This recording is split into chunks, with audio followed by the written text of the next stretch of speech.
โรงเรียนบ่เป็นยังอ่ะล่ะอายุขุนทำให้ร่างกายลงเดินเล่นงาน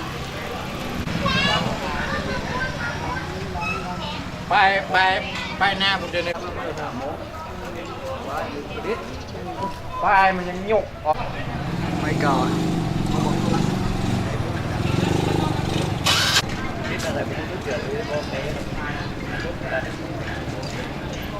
พอดีมันบอกปึ้งทั้งไหนอ่ะมันปึ้งใจขานี่แหละ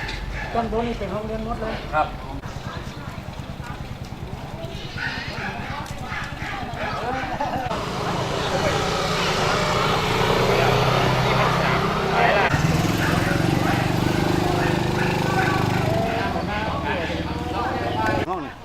วัดก็มี หลัง นะ คายังอยู่เหมือนกันน่ะ ก็ไม่กลน ก็ไม่กลนอย่างนั้นน่ะ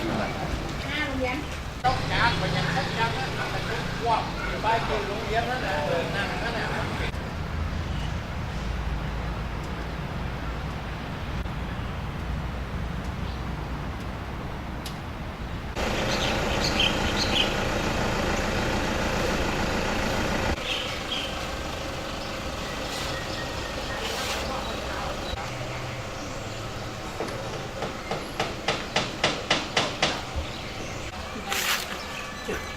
เดี๋ยวนี้แล้วโอ้โหนี่ว่าน้องไก่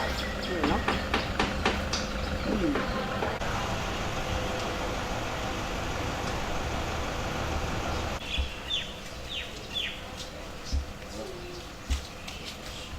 ปลาเท่ามันโหมันกำเดียวเนาะ